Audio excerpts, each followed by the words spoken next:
I'd been on Full Loss years before. I was only filmed for it, and for various different reasons, that got cut. And I was filmed for the very first episode. In fact, Johnny Thompson, I was the very first person that Johnny Thompson offered a position on Full Loss to be one of the contestants. That's a great story right up to the moment I get cut. Then we fast forward, I think it was 10 years, and then I had met Johnny Thompson maybe at a session convention, and I showed him the trick, and he was like, "Oh my God, you've got to do Full Loss." And I said, "Oh yeah, no, I'd love to.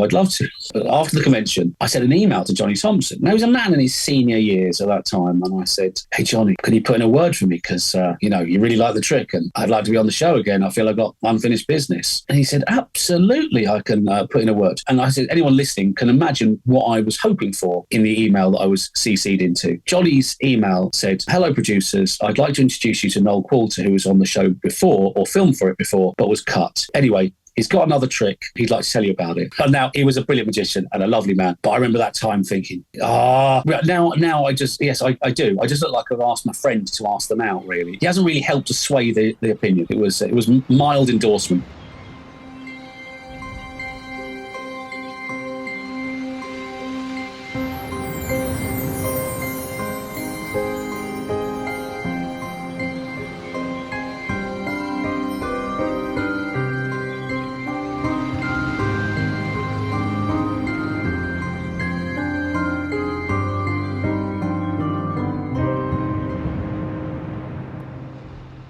Hello and welcome to another episode of Desert Island Tricks. We have another guest waiting in the wings, the virtual wings here. And I say virtual because he is a big fan of all things virtual. In fact, he loves tech-related magic and is a dab hand with AI now as well. So today's guest is a distinguished member of the Inner Magic Circle with Gold Star. Fancy. He actually won the Originality Award 3 times consecutively and received the Cecil Lyra Award in 2018. In 2021, he fooled Penn Teller. Fancy again. He's a magic consultant, or has been a magic consultant for TV shows like CBBC's Help My Supply Teaches Magic and BBC Three's Killer Magic, which we've spoken about both of those shows on the podcast before. He's also performed at the Magic Circle, and like I said, he actually debuted his show Tech Tricks, which was a tech-themed magic show at the Edinburgh International Magic Festival. Now, he also has a company called Trick Boom, and we have spoken about Trick Boom, and hopefully we'll get into it a bit today. And he shared that he shares that company with Roddy. Now, if you haven't listened to Roddy's episode, go back, listen to it. It's very, very good. But today's guest is a very, very funny man. So I'm sure this is going to be a very interesting, quirky episode. So today's guest, of course, is Mr. Noel Qualter. Hello, Noel. Hello, Jamie. You put petty to shame. That is ridiculous. Thank you very much for all the sweet things. But how did you find putting your list together? And have we got any Noel Trick Boom tricks in there? Yeah, do you know what? There's definitely a bit of boom in there. There's a couple of outliers. How did I find it? The answer is easier than Roddy. I just sort of banged it around a little bit. I'm easily distracted, which we both have in common with me and Roddy. And so some things I knew straight away were going to be in, and then some things I was like, you know what? There's things I do all the time, but I do them all the time. So I don't need to do them again. I'm good. Well, we've had some amazing Noel Qualter tricks over the years. I remember Alarmed. I had Alarmed when that first came out. I thought it was absolutely superb. Great trick. And I also had the one that I should know the name of. iDeck, which was brilliant. And it had the headphones. Any newbies, headphones used to have wires on. Mental, but the wire used to connect to the deck in a really cool way. So let's talk about very, very briefly. We don't normally do it, but we have you here, so we might as well. Let's talk about Trick Boom, and let's talk about your development of the company and the tricks that you're sort of trying to put out and develop. Oh, thank you. So we've been going for just shy of 2 years. It's me and Roddy McGhie, who is my teller. He's the genius. and I'm sort of the mouthpiece, but he's the genius. So we put out. We've actually released 4 tricks, but we've made a bunch more, which have only been available at Blackpool and Magic Live. And like our thing, there's plenty of sort of magic production companies. Our gimmick will be that it'll all be offbeat magic and slightly weirder stuff. And maybe it might be a classic magic trick with a fun novel presentation, or it might just be pretty out there weird anyway. Because I think magic is more understanding of weirder stuff now. And if you want to learn 12 variations of Triumph, there's lots of monthly things you can sign up to. So you've got all that covered. But if you want something a bit weird, and I always want with all of our releases that someone is going to show that trick to friend, co-worker, wives, the guys at the pub, whatever it is, and they want them to say, do you know what, I've seen a lot of magic from you, Gary, but that is the weirdest, that crazy, that's something I'll remember for a long time. And that's memorable magic.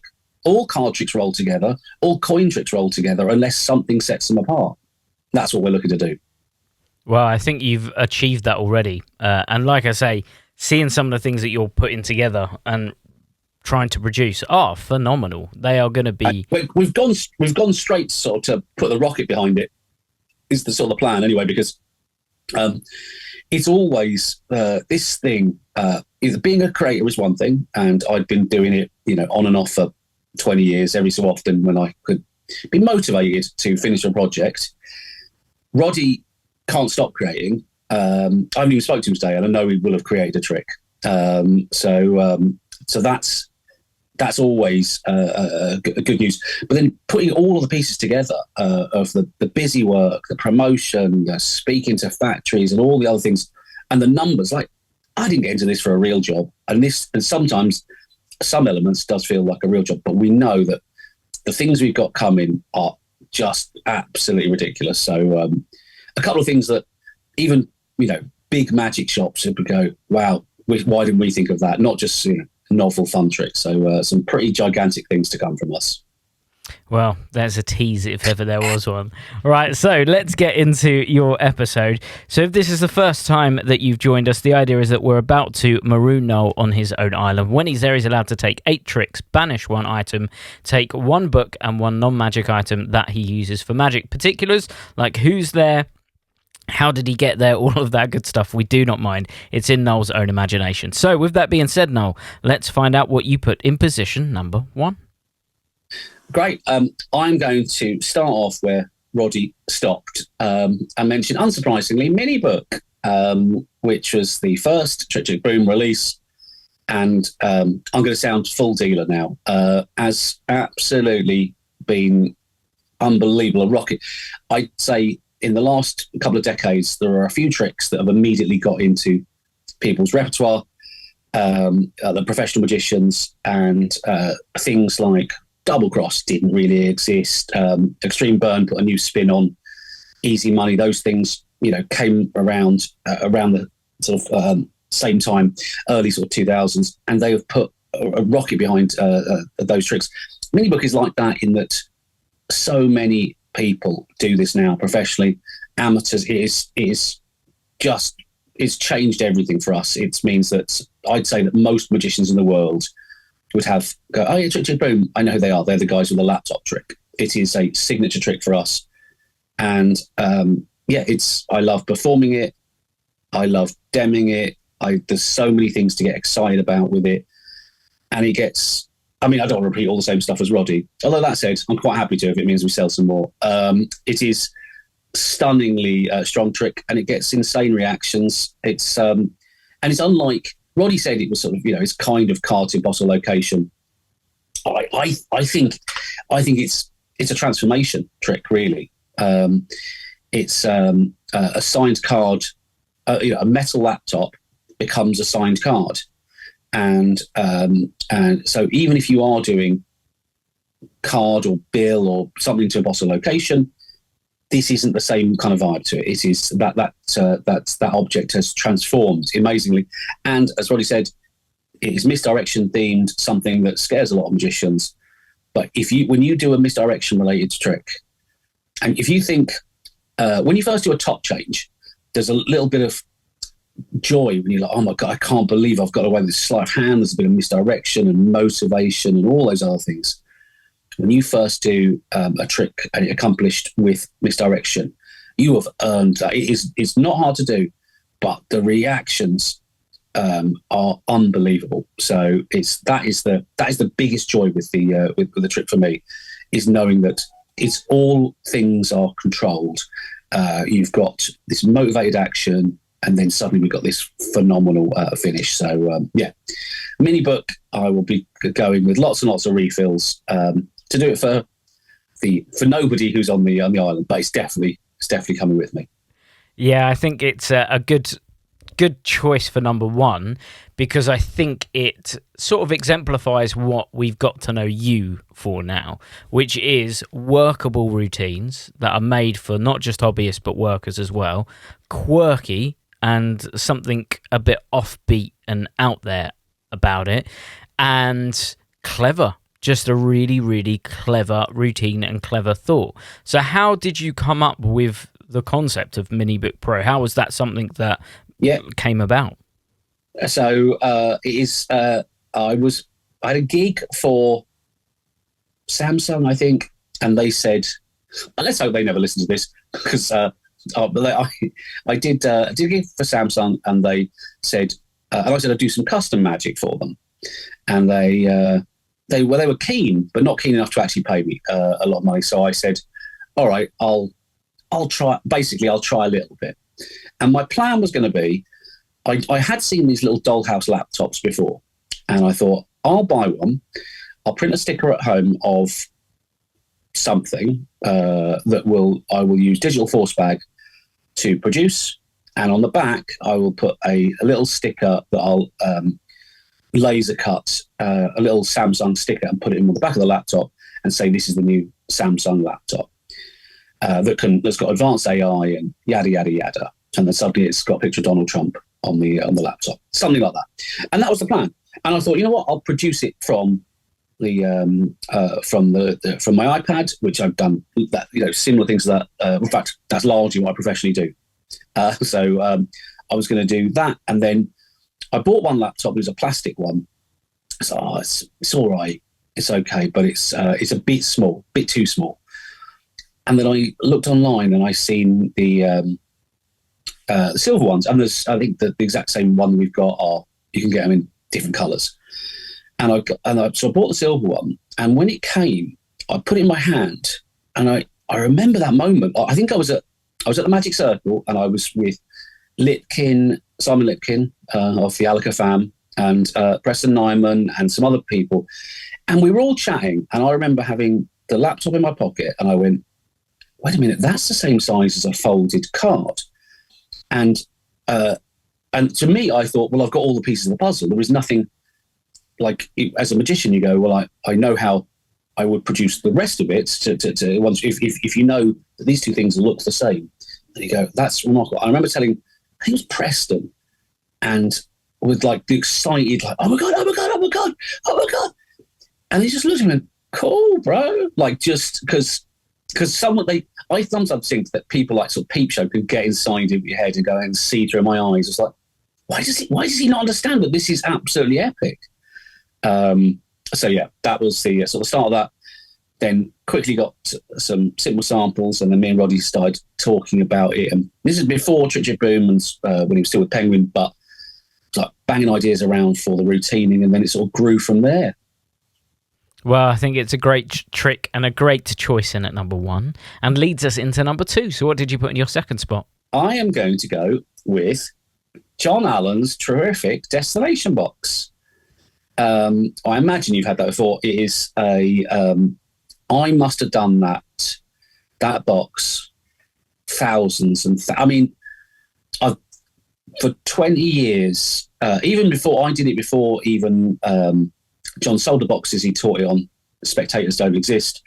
And I made up a box, and I have done it with pretty much that same box, cheating John out of some money by not actually buying the box. But I've done it with the same box for over 20 years, and I've done it tens of thousands of times, and it's paying the mortgage. It is absolutely the workhorse. There's so many strong moments in magic, but there is something about that trick that ticks every single possible box. And when punters come to think about the methods of magic tricks, and there is so many clever bits in it that will close you off from working out the method. And it is a feature, and anyone's concerned. I've heard people in the past say, I don't want to walk around with a box. That's a feature. That's a great thing. Punters saying, what have you got? What's the box about? What have you got in there?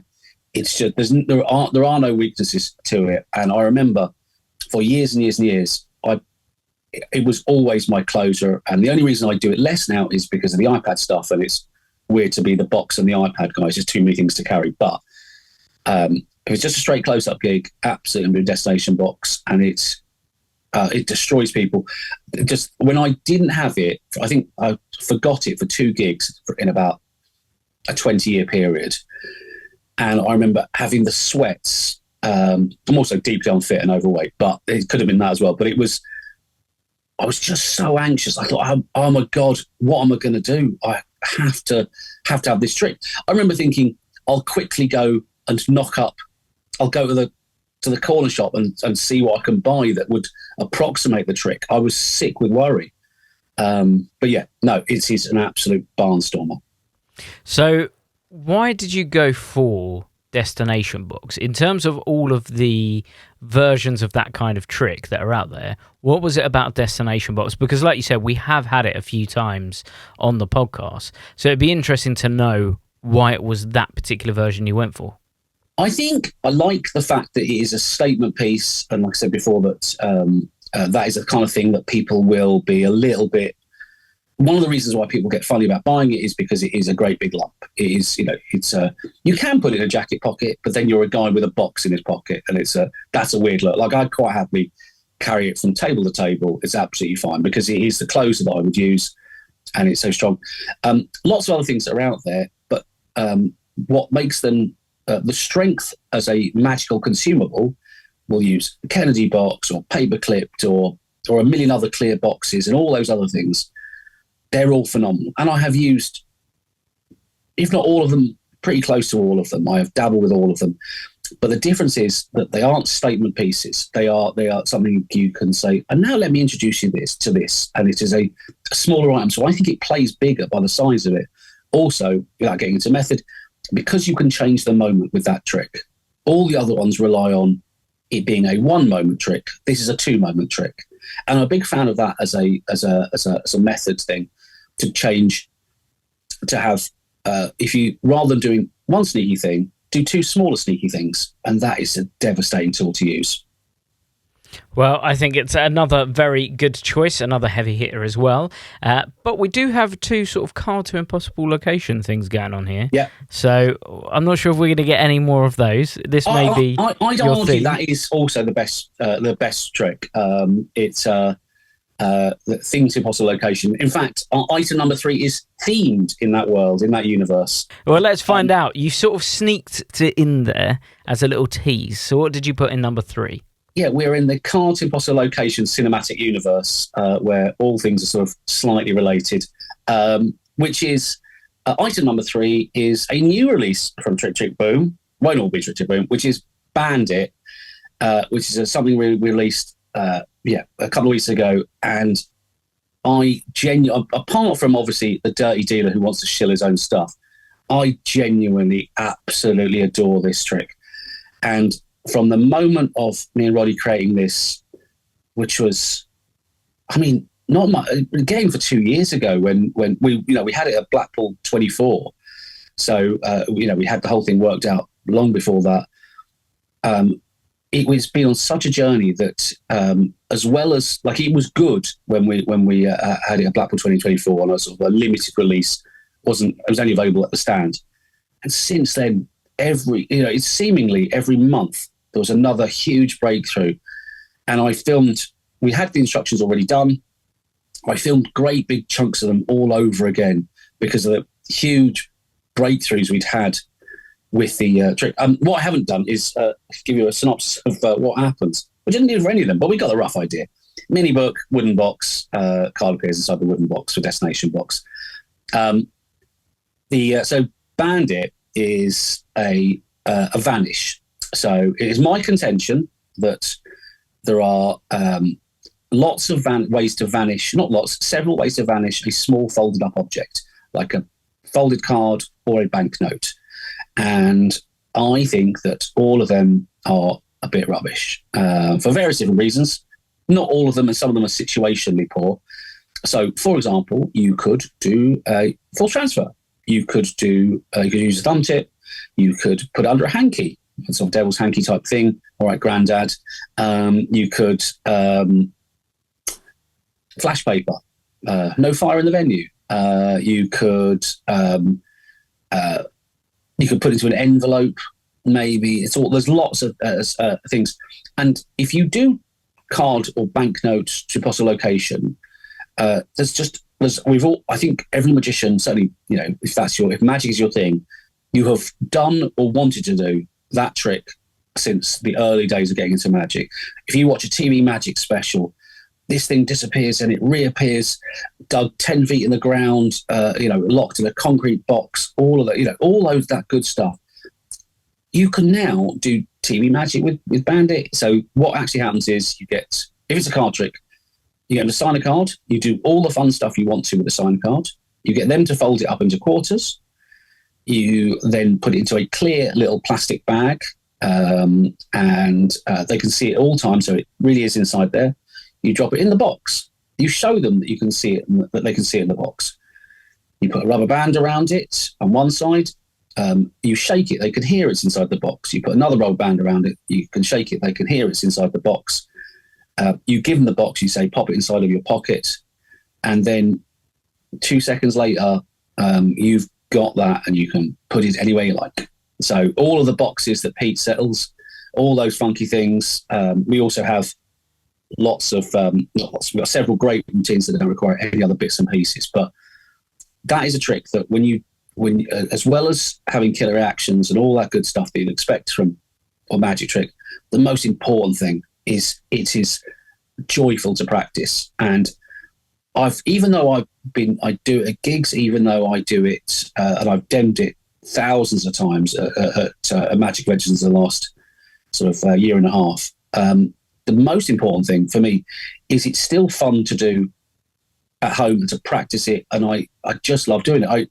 If you've ever, I imagine only a handful of people listening have worked behind the stand of a magic convention, but it's exhausting, and you get to learn those magic tricks intimately in a matter of hours. And even if you had any issues with them, that is by noon, you are a machine, and you probably don't want to think about that trick much in between demonstrations because you know the thing inside out. With Bandit, I still absolutely love go, do you know what? Let's have a little bit of a go. If I've got some time to kill, if I'm just fiddling, I just love doing it. It's such a clever trick, and it's such a fooling trick. And I think when you did it, I think you did it in the shop early last year, and there's a moment where you think you know what's happening, and then you get to see the box. And that is when your brain melts. Yes. And it's the fact that the card is put inside. See, normally when we think about this sort of trick, the revelation is where there's one thing inside another. So maybe it's the nest of wallets or even destination box, right? But you never tend to have a card where it's placed inside one thing and then inside another thing in order to make it vanish and have that level of fairness in the procedure, and then to band the box up as well. I think all of those layers and those levels that you've put in there really mean that it must fool the pants off of everyone. I remember doing this is a bit of ego, but at Magic Live last year. So Magic Live, if you don't know, is a huge convention that happens in Las Vegas, and it's sort of I'll call it fancy Blackpool. There's way less people that go to it, but because it's in Vegas, there are the standard of magicians is phenomenal, whereas Blackpool will tend to have, all of us will be there, but there will be the booked acts, and there won't be that many other people. You're either a booked act that is well known and in magic for whatever reason it is, and then a load of everyday folk who love magic that are there. Magic Live seems to be insane that you can't tell the punters and the booked acts are the same. They're just all phenomenal magicians. So I remember being behind the stand, that's so-and-so from that book, or there's that guy from the DVD series, or there's that guy that's got his own, headlines his Vegas show. And I remember showing it to Stephen Bogazzi, who's a brilliant comedy magician, and who's been doing it for decades, and doing magic for decades. And I've got a feeling, I don't know for sure, but I know Archer pretty well, and they've got similarities. They're not people who are rushing to a magic dealer to buy new stuff. And Stephen loved it. And the rest of the weekend, or the rest of the week, he just dragged every well-known pro over to watch the thing. And he just sort of stood like 5 feet behind, sniggering and laughing that everyone had just had the pants fallen off them. And that is, just a real kick to be able to do it. So yeah, what those moments, and like you said, normally these tricks, you have the vanish is what I call an apology vanish. So it is, and look, it's vanished, and you see nothing, like just a light smile from the people, and then you go, never mind that. Look, inside my wallet, inside an envelope, inside, and then they go, oh, wow, and then you get a great reaction. But you know what? There's two parts to that trick. That thing, if something vanishes in your bare hands, that should be unbelievably strong. And if you then think something that they are absolutely certain, you could say them, how much money do you bet that you still have the banknote or the card? And they would say, all the money in the world. I'm absolutely certain I have it. So when that thing vanishes, the reactions you get are every bit as good as you will get at the end of the routine. And that is the, knowing that you've almost banked hysteria already, and you think, they don't even know where it's going to appear. It's going to, in a box, in a grapefruit, in a block of ice, across the street, mailed to them 3 days later, anything you want it to be. And that's to come. That is the exciting thing. Oh, and one more thing, you can use it Switchbox, and you can also, so you can switch out stuff if you want to do like a bill revelation, and you can even do that dirty mentalism that you're so very fond of. So you can go and peek it, you can do all that stuff. So yeah, it's I love it. I don't know if I made that clear enough. I do. And it has one of the best trailers that I think I've seen in ages. So please go and watch the trailer, because it's worth it just for that. Oh yeah, it was an absolute hoot doing the trailer, and then the absolute chaos that. And do you know what? When we finished here, I'm going to upload to the Trick Trick Boom YouTube the outtakes video, which is equally worth watching and is absolute carnage. As you'll see, there was a little bit of AI used, and we got great results. But the stuff that wasn't great is equally brilliant in hysterical and terrible ways. Well, that's something that I'm going to be watching after this then. That's good. But yeah, do go check out Bandit and check out the trailer. It's very, very good. But it does lead us to number 4. So what was in your 4th position? So this is a weird one. So I listened to Archer's podcast, and Archer introduced me to a new technique to subvert things, which is tricks I'm not going to do, but I bloody love. And if I get to spend all this time on the desert island, I want to do it. And that is Tom Stone's Benson burner routine, which, if you don't know it, is a Benson bowl routine. And if you don't know a Benson bowl routine, which is, I imagine, a lot of you, it is slightly similar to a sort of a chop cup routine, but you're doing it with a metal bowl, and like you might have some ice cream in. That's what I always assume all bowls are used for. And then you do several phases of magical routines with a ball. In Tom's routine, it's a sponge ball, disappears, reappears, and does all that good stuff where it is vanishing and reproducing underneath the bowl under impossible conditions. Very magical, very visual. And then where Tom's trick ends is normally you'd have a final load. A big thing is there. And Tom does have a big thing, but it's a big thing that is unbelievable, where seemingly hundreds of sponge balls come out of this bowl, hundreds and filling the stage, sweeping everywhere. I imagine sweeping out to sea and never to be seen again. But for me on the island, but oh my God, I have seen that trick so many times. And Tom is a friend, and he's a brilliant magician, and everything he does is fantastic. And I could have picked any of his routines, but just watching that trick, it's also got something that I don't have in any way, and I think it'd be as soon as I've got eternity on this desert island, I could blooming well practice all close-up magicians. So it's a slight sort of detour. Close-up magicians, if you do predominantly card tricks, most of the card magic you do will be with your elbows welded to the side of your body. And if you do coin magic, you got a little bit more flair. You see them, they sort of move, they've got a bit of grace there. They're moving around because there's a thin secret with a lot of coin magic. So they've got to move. You've got to stick and move. You see a lot of card magic, it's stiff. And they don't move around, and then coin magic they do. But that is also true of Tom's routine. The energy and the focus, which is also method related. But when Tom Stone, they always say, if the magician looks at something, then he will guide how the spectators look at it.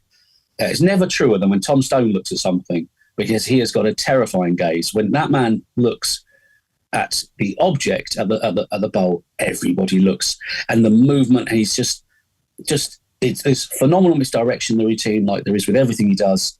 He has got and just his movement, his stagecraft, his presence, everything is a lesson.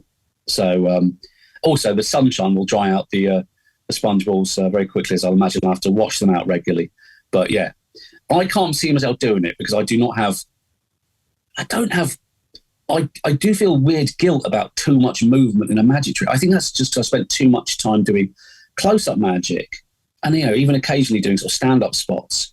I'm just a man welded to the spot, and I think we all need to be a little bit more, get a little bit more fizz, move around more. Are you someone who, so like you said, you probably wouldn't do this kind of trick, but are you someone who would try and find a way to make this suit you in some way? Yeah, I have thought about it. So, I mean, I have thought about it. I thought, is there an iPad-y way of doing it? And I've sort of got some sort of thoughts on that, because the truth is, the thing I love most is the finish. I think that I like Benson bowl routines, but I certainly didn't have any desire. But that finish is phenomenal and memorable, and it's I think you can see it on YouTube. You can see if Tom's ever live, he often does it. It's a phenomenal trick. But if I could possibly find a way to make it work for me, it's got a healthy reset, and I'm not I'm a man with plenty of spare time, so I could do it. But that is the only thing. But if I've got all this time on the island, then if I've got a couple of hours between shows for the basketball or the football that's my audience, then I'll definitely be able to reset it. So no, it's absolute beast of a routine. But I think if you watch that trick, you will remember it for a very, very long time. And I think a bowl would be very helpful on your island, which is good. You can have your porridge out of that, or whatever you can eat. Yeah. No, I'm not going to. I've already worked out what I'm having on the desert island, because that was, even when you said it, even as it's just a conceit for this thing, I immediately panicked and thought, where am I getting toast and Ribena from? But yeah, that's I have to bring a blackcurrant bush as well as my additional item. But it does lead us to number 5. So what did you put in your 5th spot? This would be interesting without revealing methods. Glyphs. And I will give you a rough description of glyphs. It is the finish to a routine where something that is thought of appears written on a scrap of paper. Pretty much all we can say, isn't it? Really, but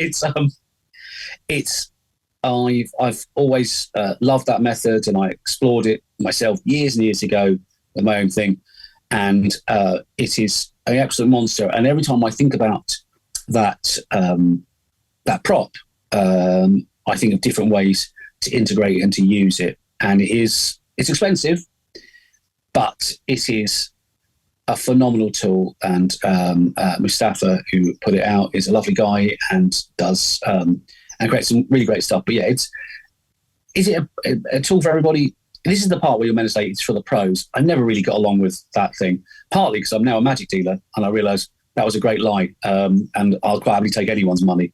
But it is a phenomenal trick. If you've got the money for it, I absolutely advise it. And I'll give you a little routine that I'm not going to do, but I've thought about it a lot.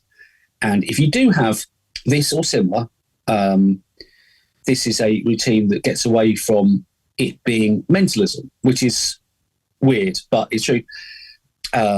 So I'll try and explain this without revealing too much. So you're going to do a chop cup routine, and you say, I've got something underneath this cup.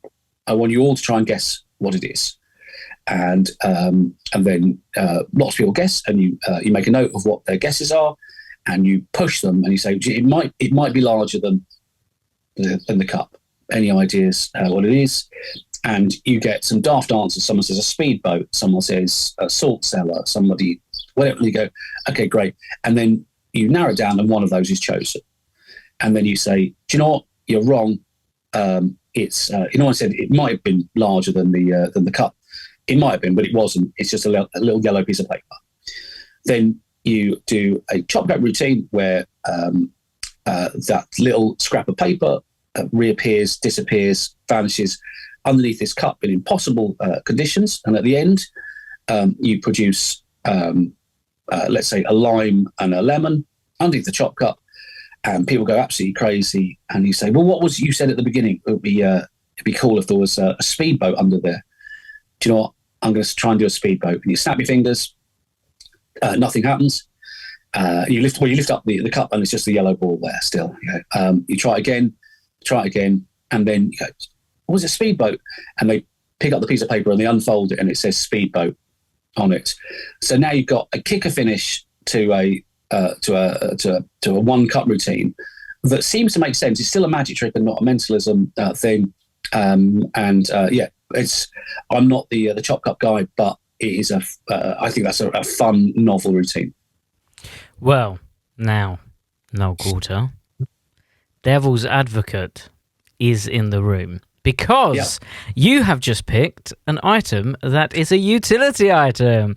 And you just mentioned that routine. Had you have said that is your go-to routine, I'd have let that go. But you said you don't do that routine, and it's an idea. So you are only allowed to do one routine with your prop. What would that one routine be? Okay. I do I know what I do with it. I do a word association game. So it's interesting.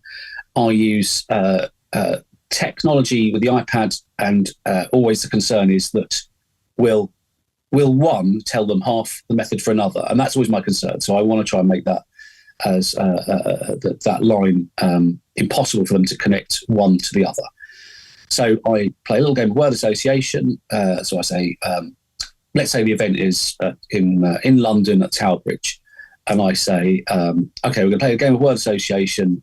I'm going to write down London as my general word to start the thing off.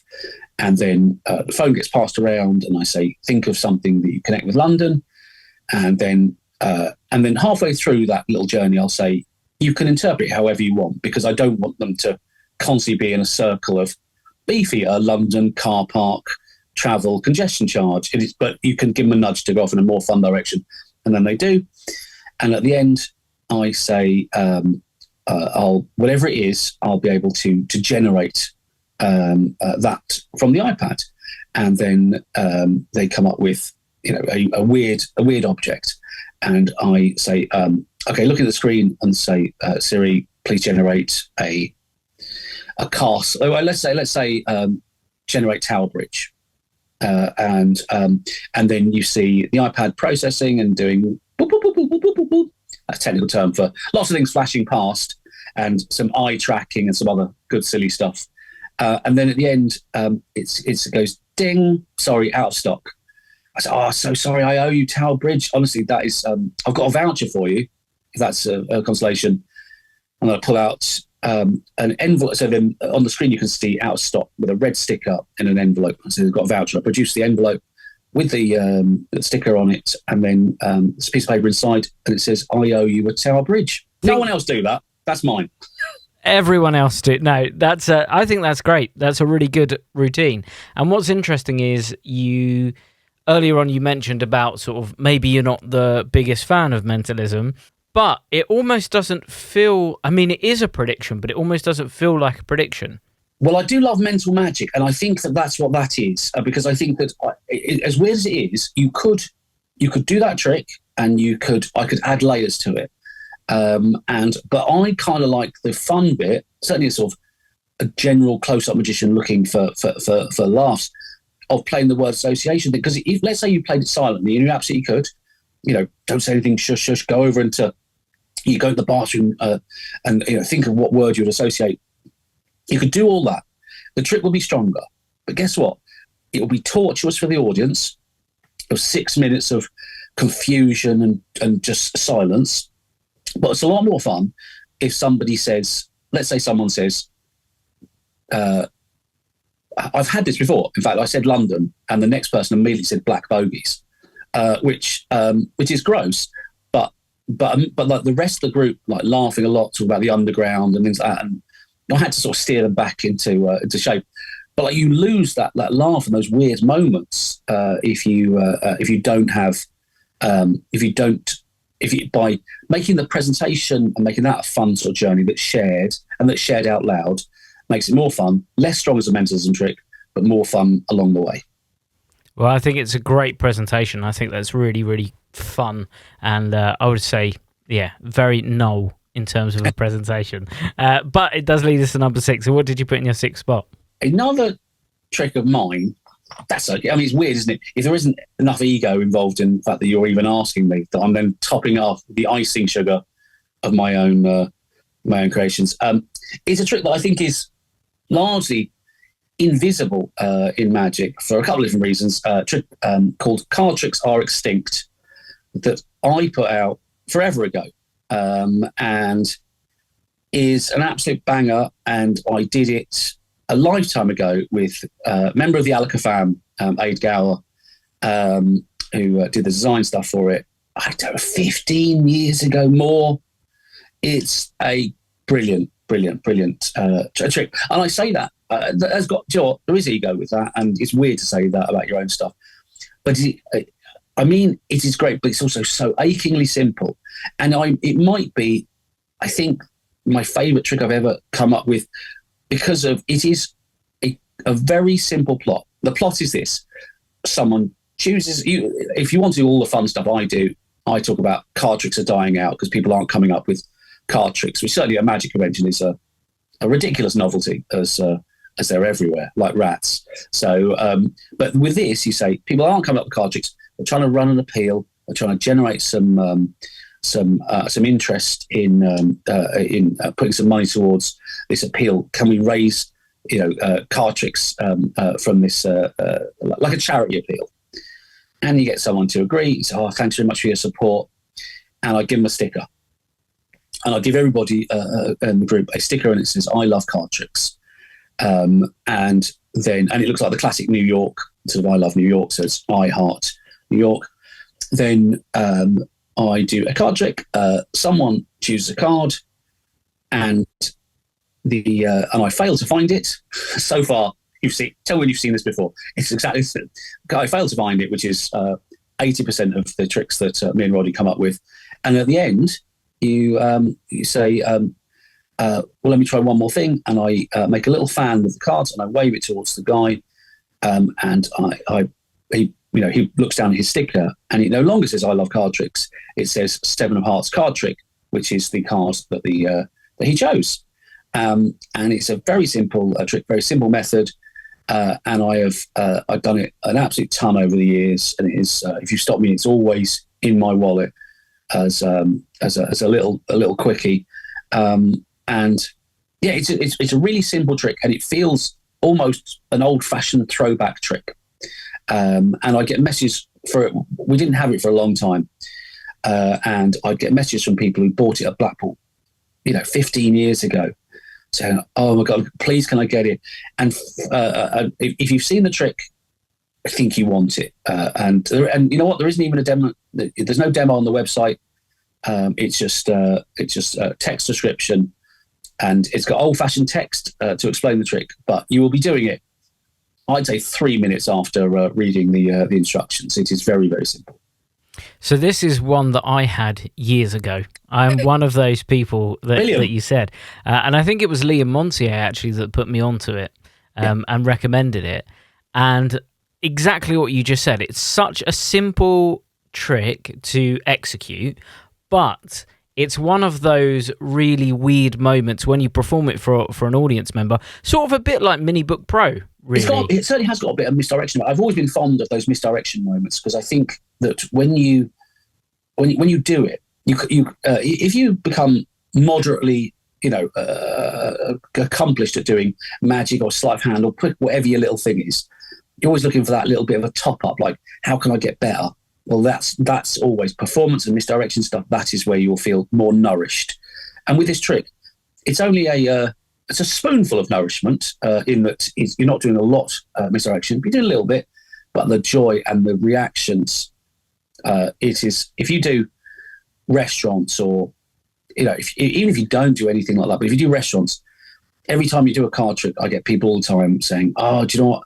I love card tricks. I love card tricks. I love card tricks," and just banging out these stickers for a bunch of people at the table. And it's fun, certainly. Like, it's maybe not a corporate, slightly weirder, but if you're doing TGI Fridays or similar, it is fun. Everyone's got these "I love card tricks" stickers.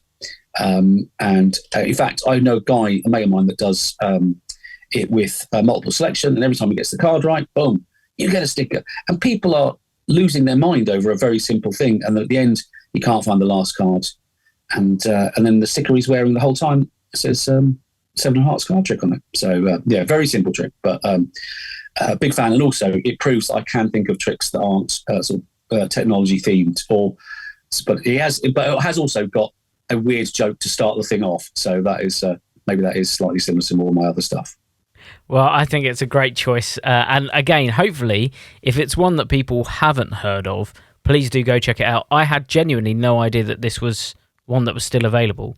But it wasn't for years. We didn't even have it. And then I had some made for lectures a few years ago. So yeah, it's on tricktrickboom.com. No video. You'll have to use theatre of the mind. But if you can take me and Jamie's word for it, well, don't take my word. I'm a magic dealer and makes me no better than Andy Gladwin. But if you are, trust Jamie. He's and trust the other people that love it as well. Williamson says he absolutely adores it, and he's a man of good taste.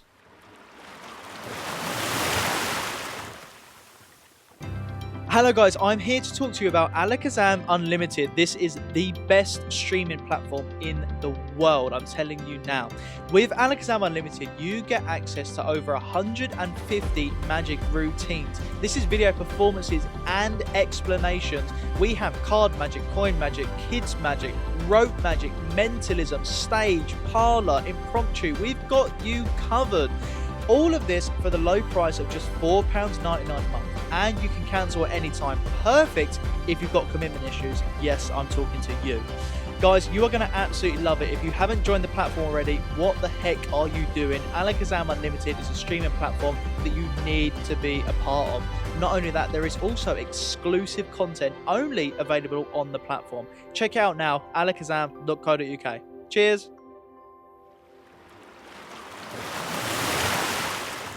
But it does lead us to the tail end of your 8 tricks now. Ooh. So we're on number 7. So what did you put in your 7th spot? Again, dipping back into Archer's playbook, I'm going to go with a trick that I'm unlikely to do, but I absolutely adore it, and that is Tim Conover's version of Cylinder and Coins. You're thinking, that's not an old trick. And you're right, it's not. But I remember watching Tim Conover, who, if you don't know, was a brilliant magician and mind reader who died, I should have found that out, I'm going to say 15 years ago. Absolutely God. And he is if you know your magic, if you know your sort of mentalism, you'll know about him. He's phenomenal. He came over to an IBM convention and he did a set. I can't remember what he did as his first routine, but he did 2 tricks. One was a coin bending routine where the finish was utterly remarkable. Where I was fooled so badly by. So he did a coin bending routine, and the end in the glass from the coin that was selected at the beginning was chosen from a glass, and at the end, all of those coins were bent at the end of the routine, and it was so strong, so much fun, so much energy. He was a brilliant performer, and in his close-up show, or maybe on the same day, he did cylinder and coins. And I remember, I'd seen it before. If you don't know cylinder and coins, I mean, it's almost, how do you shorten this? Go check it out on YouTube. If I say it now, you will think this sounds terrible. But if you watch, watching him do it was utterly phenomenal. And there are lots of versions of it out there. I'm not a fan of any of the others, really. But Tim's, Luke Jamay's got a phenomenal version as well. But Tim Conover is an absolute god. Loved his presentation for it. And it just felt so magical. And it's up there with like the top 3 tricks I've ever seen, because it's a trick all about forensic details. It's a weird trick, and it's, people talk about cups and balls, and you're not really a magician until you can do the cups and balls properly, or whatever the quote is. In many ways, this is like that.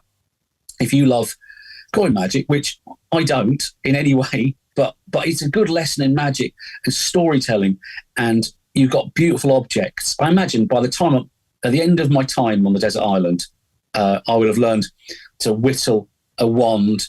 I could sew the little leather cup. It might be a problem catching the beast too before I could produce it into leather cup. But let's assume that some leather was donated to the last person that was on the island. I'd have learned to make my own props. Now, a desert island produced custom cylinder and coins would be a desirable item. A nice big leaf. A nice big thick leaf with some string. I am unfamiliar with this version. So I've seen other versions of cylinder and coins. What is it about this version then that makes it one of your top 3 tricks ever? I think it's because it's a trick that I never really cared about before. And to change a magician's mind, and I'm fairly set in my ways about things I like. And with this trick, I watched it and I thought, he's immediately changed my mind. The clarity, the fact that every phase was surgically clean.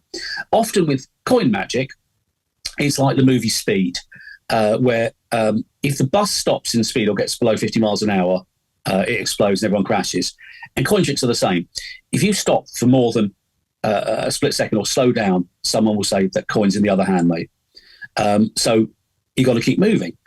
The other way around that is structuring the routine and knowing that that's going to happen, knowing that they will be coming for you because of the thin secret that is behind a lot of coin magic. So then you think, well, in that case, I need to structure it knowing that they're coming and knowing that they will be looking for those things, and I need to find ways to throw them off. And that's what he did. The structure was brilliant. All the shows, all the fairness was in there.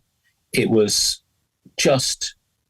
It had all the things, and at the end of it, I thought, I love that trick now. And I started going into it thinking, I could never care about that trick. And to change my mind in 8 minutes is remarkable. I think what's interesting about your list so far as well is, and we've discussed it quite a lot on the podcast before, certainly Andy Nyman mentioned quite a bit about this, is you're not someone who shies away from a prop that looks like a prop. No, I'm absolutely fine. I love, my favourite thing, and I know we all use this, or certainly is, so in magic, so the classic thing, let's say you're doing a coin trick, and a line we've all heard, which is, these are my grandfather's coins, or some sort of thing like that. Like, I always think that doesn't sound very believable, so I'd like to shine a light on it and make it sound even more ridiculous. Gary Kurtz does the same thing, saying, these are, Chinese coins from the market that says American idiot tourists, whatever it is. It's just, it doesn't say that exactly. Don't sue me, Gary, but something like that. so making a joke and making it clearly ridiculous, what the object is and how you got it. So, with Destination Box, again, I'm walking up with a big object, and I'm not trying to say, hello, excuse me, sorry, can I just pop that on the floor? I'm going up there and banging that down the table and saying, I want all eyes on this, because this is the focus. And that is doing what we should all be doing more, which is bringing more theatrical sort of stage performance into close-up magic, rather than doing what I said earlier, which is being middle-aged man with his elbows against, the side of his body, just sort of nervously asking someone to choose a card or to go through the motions. I feel all of us need to be bigger and make it, it's what you're doing is miracles. It should be miracles, not just, oh, cool, I'll give you that. We want aim bigger. I got sidetracked, but you get the idea. I think you're absolutely spot on there.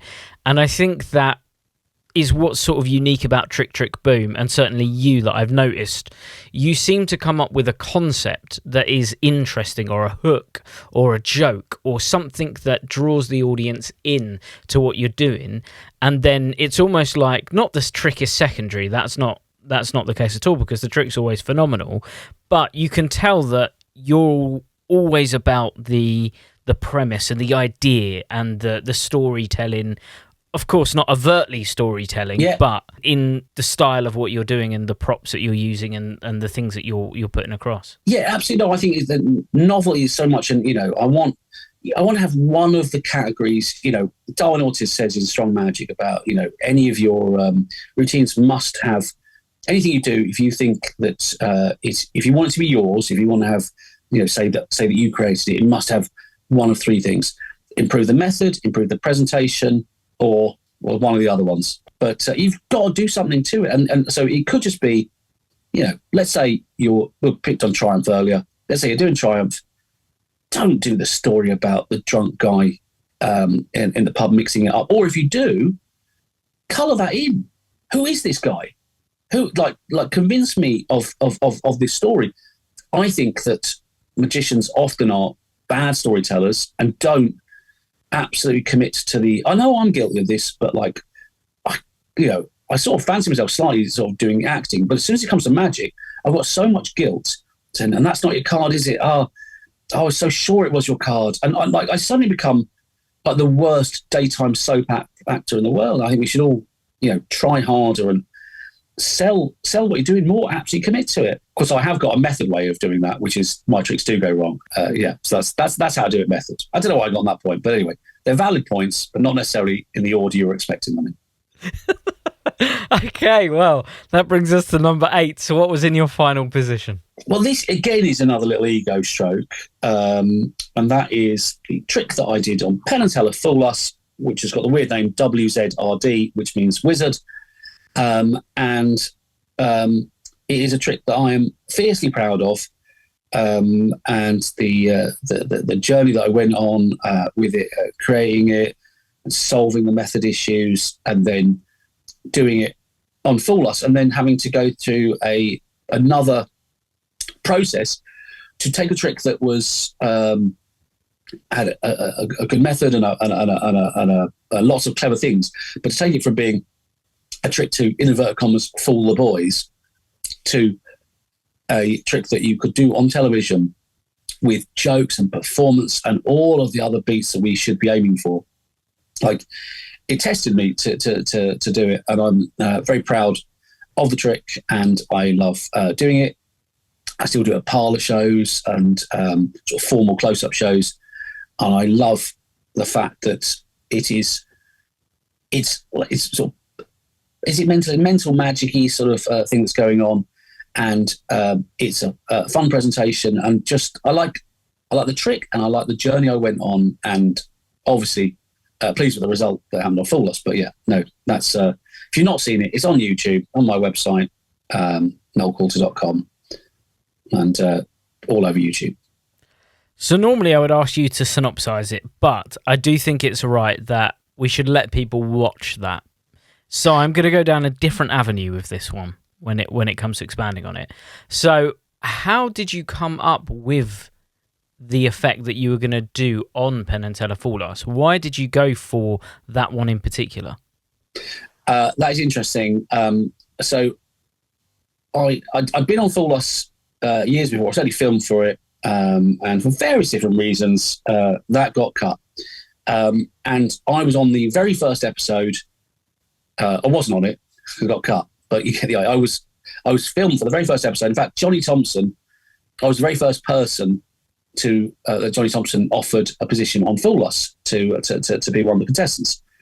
That's a great story right up to the moment I get cut. So if you fast forward, I think it was 10 years from, I think they did 2 series in the UK, then it stopped for a couple of years, and then they came back in the US and they banged them out seemingly a series a month, but they certainly cracked through them. And then I'd met Johnny Thompson again, maybe at a session convention. Yeah, session convention.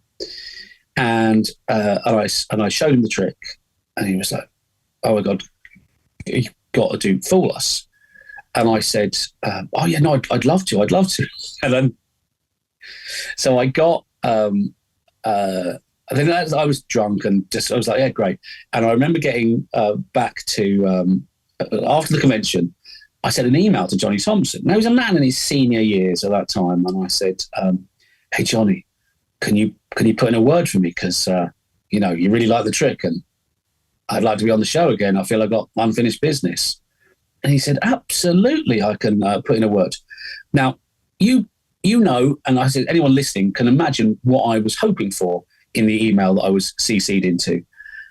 Johnny's email said to the producers, "Hello, producers. I'd like to introduce you to Noel Qualter, who was on the show before or filmed for it before, but was cut. Anyway, he's got another trick. He'd like to tell you about it." Yeah. Now, he was a brilliant magician and a lovely man, but I remember that time thinking, what am I? Now I just, yes, I do. I just look like I've asked my friend to ask them out, really. He hasn't really helped to sway the opinion. It was mild endorsement. So I then, I knew the trick was very fooling, because it's mad. There's a lot that's insane about it, in many ways. So I then asked Piff, who is a celebrity friend of mine in Vegas.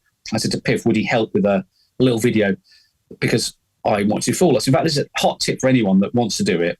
I assume that they're always filming a new series. So let's assume that even in 10 years when people are listening to this, they will still be filming a new series.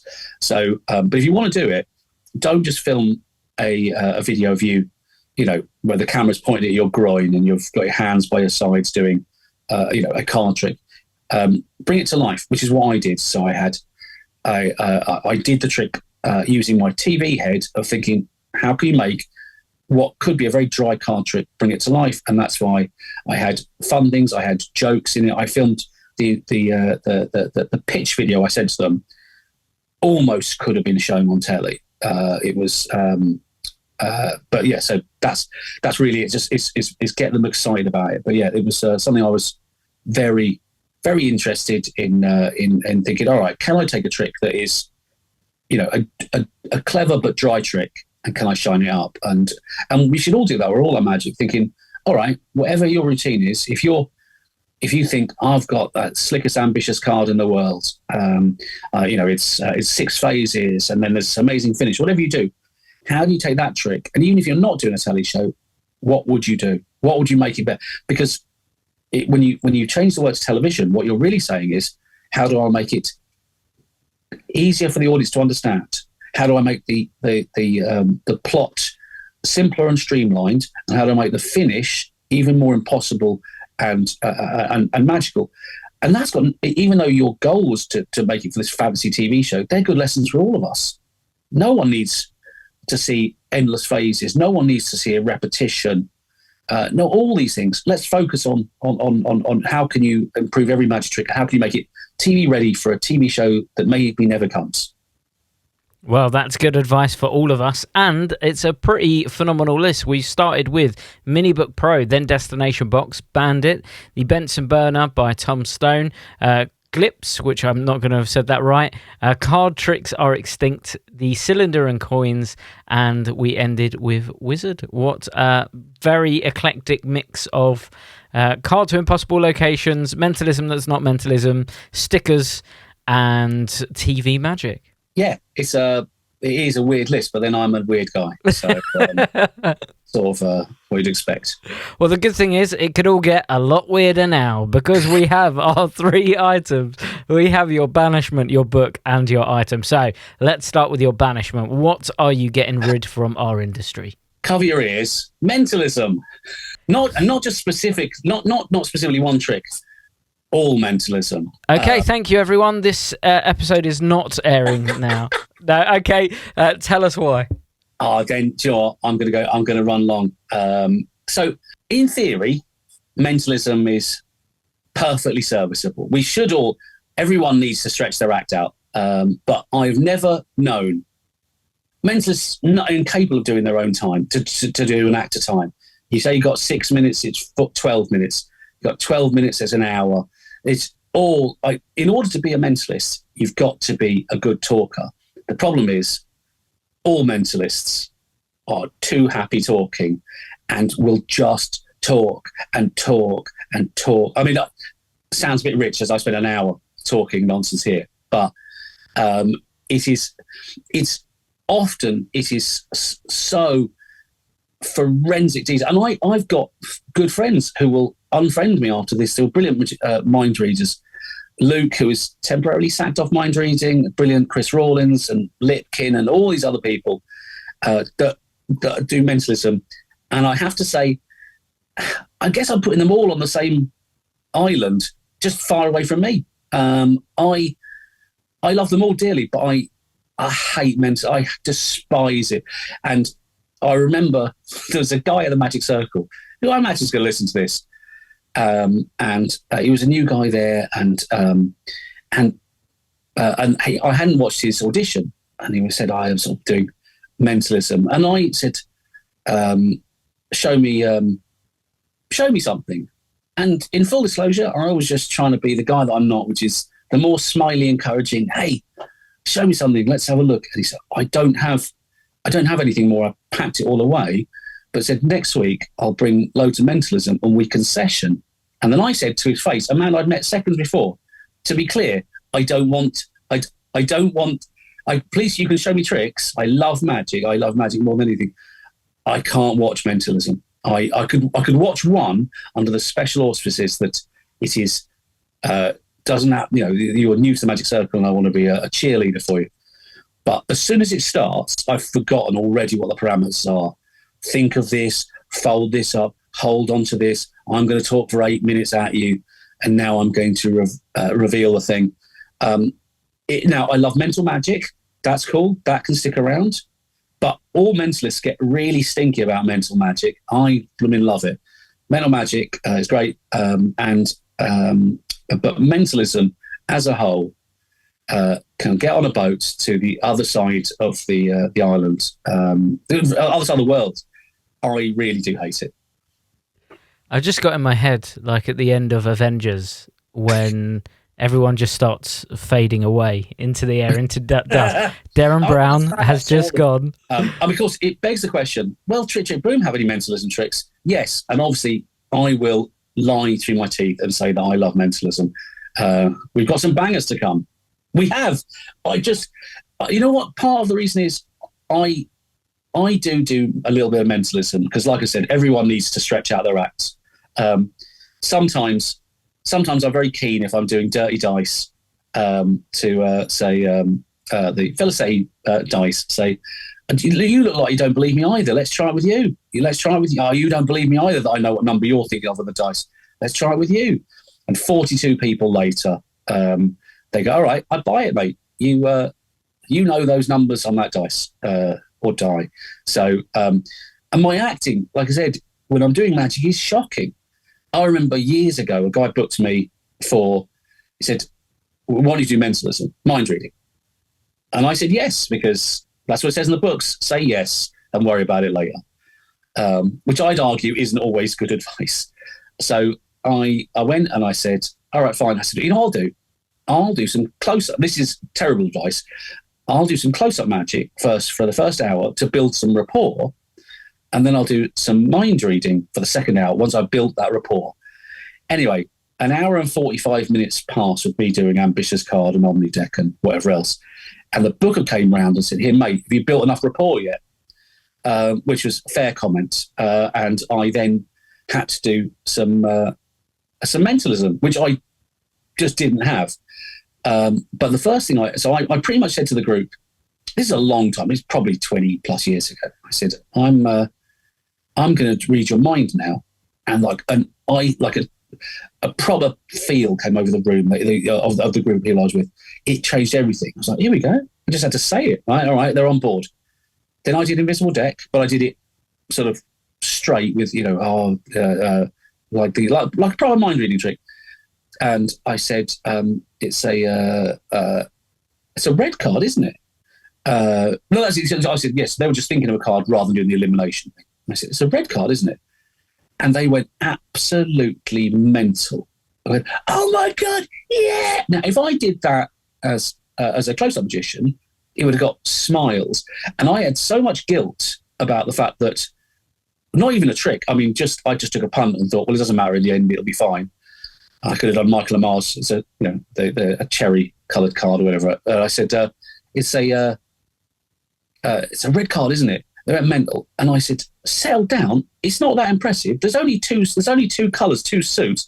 And I realised that even when I was given the mentalism gift, I then was so keen to bury any goodwill that had been built up that I had to sink the ship immediately because of guilt and the fact that I couldn't even act like I was happy and delighted. But clearly, of course, I knew it was a red card, but I had to bury it. So I think probably a lot of it's down to me and my lack of convincing acting, and I know how strong it is, and I know people love it, and I really do. I think as a close-up magician, I do get a proper bug when I hear people reacting more to mentalism.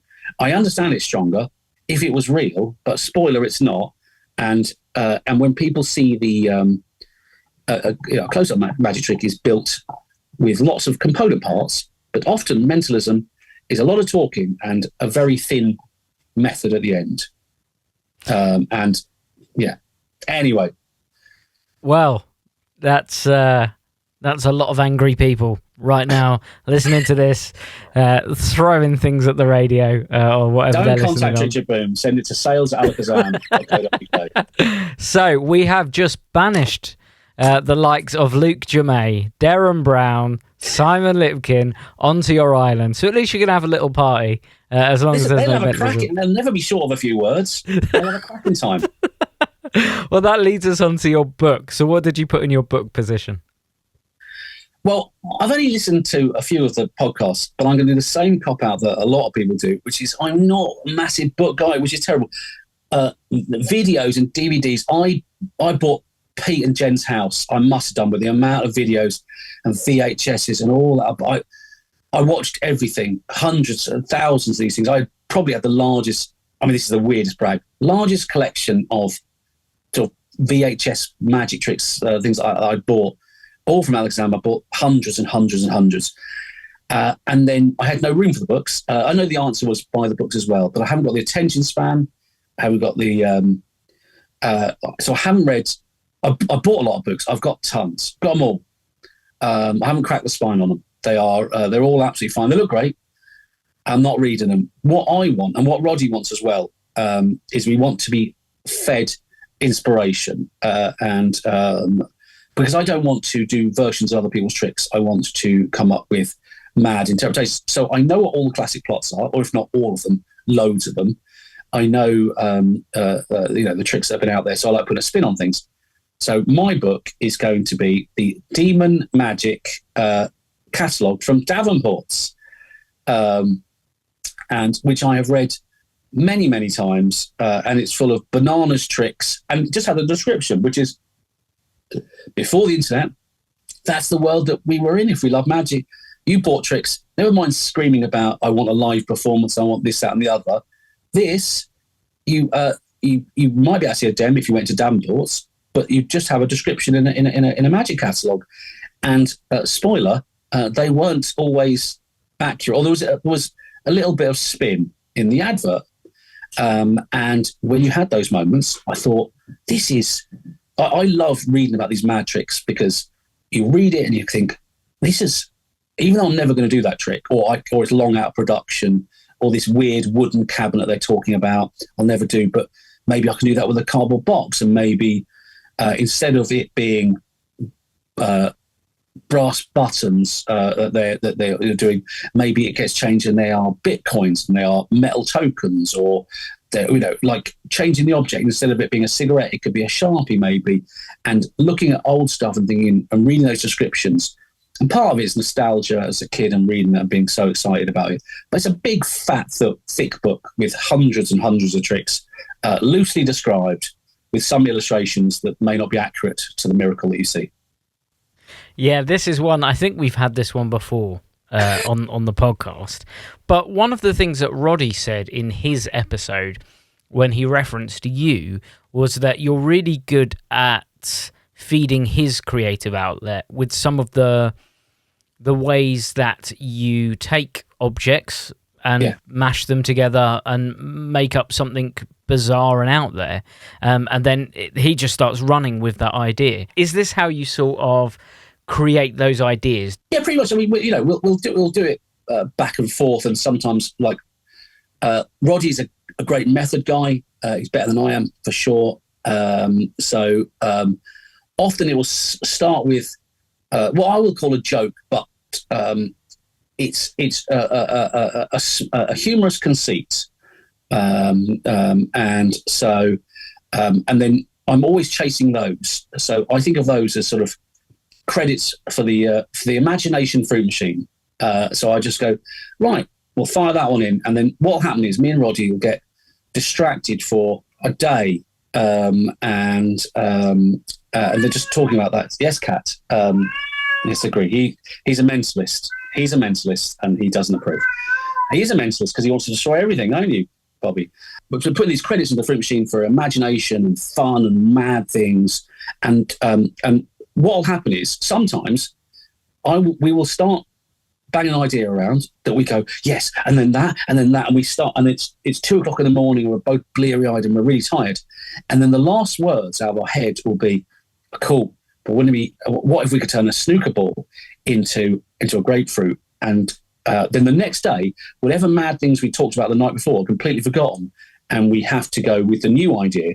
So I've now made a document full of our really good but bananas ideas where we are pursuing them, because otherwise they would just disappear into the ether. Like, keep records. I know it says, keep a notebook by your bed. Everyone says that. No one does it. Just whatever it is, record it. Make sure you record all of your ideas. I'll give you a whistle top, sort of some ideas on creating your own magic, because I've mentioned these things before, but they really do work. Every time you watch a trailer, obviously Alakazam, as soon as you watch the Alakazam trailer, when it's before the trick is revealed, what the actual thing is happening, when you're starting to get an idea of the objects that are involved, stop it, pause it, and think, what's the trick? And if the trick is different to what Jamie's created with the trailer, then congratulations, you've got a trick that's got nothing to do with Alakazam, and it's your own creation. So I regularly will stop a trailer, before it gets into the meat of it, thinking, what's this? What's going on here? Because it's a fun little game. And you think, I wonder what this is, what's it? What is there another interpretation of it? I can see these objects are involved. What's the trick going to be? Try and guess. Another thing I do regularly is, because I do a lot of sort of technology magic, I will put iPhone joke into Google image search. And you can do the same thing with anything. And I'm not... Am I stealing the joke? I sort of am. So, for example, one of the things you'll see a lot if you search for iPhone joke or a sort of technology joke for an iPhone is the iPhone 72. It'll just be a large number on an iPhone, and it'll be a really long iPad, or really long iPhone. Well, we're magicians, and we've got methods for those things. So maybe that's a really long, we've got, appearing poles, and we've got all those things. So, whenever I look at those things, if the joke has some merit, so if you were able to produce an 8-foot iPhone and say this is the iPhone, 912, right? And if it looked like it looked convincing, that's a good trick. Also, brackets, we might possibly do that at some point. So, but any of those things. So look for stop the trailers, look halfway, look on image search for joke related to the magic that you're interested in. So you can put in card magic joke onto image search, and if you find a joke, if that joke is already smile inducing, let's go crazy and say it's actually funny what you read as a little visual thing. Well, guess what? Where magicians and methods don't matter, you'll always be able to find out a way to do those tricks. So if you chase the conceit, chase the humorous sort of part of it, that's why I remember with iDeck at one point you said now you need to give them the iPod Shuffle, and you're shuffling the cards. Really simple joke, but at the time, ask your grandparents, but you used to click shuffle on your iPod to shuffle all the songs, and it made sense, and it was a reference to our world of shuffling objects and a reference to something that was in pop culture at the time. Well, completely unrelated to that, Alakazam's BIG phone, which is the production of a giant phone, actually comes out next month. No, absolutely, that's 100% true, and a great way. I've often thought about reading the description of a trick, and before you read the method and stuff like that, trying to come up with your own way of doing it. But I've never ever thought about doing it with a trailer. I think that's really smart. It's like the modern day way of doing what people used to do with those catalogues. It's exactly what it is. As soon as you start to see what the beats of it are, if you see a couple of keys on the table and a Sharpie, and then thinking, oh, I bet that's the trick. I do it all the time. And then, your idea might be, if it's right, great, congratulations, you win. If it's wrong, that's also fun. Like, it's a no-lose situation. Well, rather sadly, that leads us onto your item. Let's see what you've put in your item position. Well, you already nailed it earlier. It's an iPad, which is sort of like, partly for magic and partly because I've got really bad eyesight and I need a big telly to see, and I'm never without the iPad, whether I'm doing a gig or if I just real life. I love the iPad. I was going to say a barbecue, as I'm utterly obsessed with smoking meats and things like that, but I've got a feeling that live fire cooking will not be a problem on the island. Possibly catching the food or in every other way will be a problem. But let's assume that it all just gets delivered to me. I would definitely be doing some cooking on a barbecue. But other than that, it is the dull but accurate answer, an iPad. Well, I think that's a great choice. And that means, of course, you'll be able to come up with more tricks with the iPad, which will be good for the rest of the community. That is true. I will. I'd be very happy. I don't know where the Wi-Fi is coming from, but let's assume that's included. But no, I'd be absolutely stuffed without the iPad. Well, if people want to find out more about you, Noel, if they want to find out about Trick Trick Boom, if they want to find out about the future releases, where can they go? I would strongly compel them to go to tricktrickboom.com and sign up to our mail list, where you'll be the first to hear about our exciting and new things that'll be coming down the pipeline, including some of the mega stuff that'll be coming out pretty soon. But yeah, and then I'm still on. Am I still on Twitter? Yes, or X, whatever it is now. And but yeah, and then Trick Trick Boom Facebook, all the socials, Trick Trick Boom Instagram. It's all Trick Trick Boom stuff. But yeah, search Trick Trick Boom and you'll find us, and we will steer you to miracles. And not just because Noel's here, but genuinely some of the things that they've got coming out in the future. I just had a little laugh there because one of them is mentalism related. But some of the things they've got coming out really are pretty damn phenomenal. They are amazing. Thanks, dude. So, no pressure. But thank you so much, Noel. We have been trying to get Noel on here for ages. So it's good to finally have this one recorded. I made time in my schedule. No, it's I'm not a busy man. It's my delight to do it. Listen, I'm part of the extended Alaka fam on the fact that I largely probably bought Peace House Good, amazing. Well, thank you again. Please do go check out Trick Trick Boom. Do go check out Noel's performance on Fool Us, and Card Tricks Are Extinct is a phenomenal trick, so do go check that out as well. And of course, we will see you again next week with another episode of Desert Island Tricks. Goodbye. When I perform at gigs, I look at effects that tick these 3 boxes. Is it super strong and powerful? Yes. Will it last with your spectators for a lifetime? Absolutely. And does it leave them with a souvenir that perfectly captures the moment of magic? If that all sounds exactly what you're after, look no further than the liquid forks.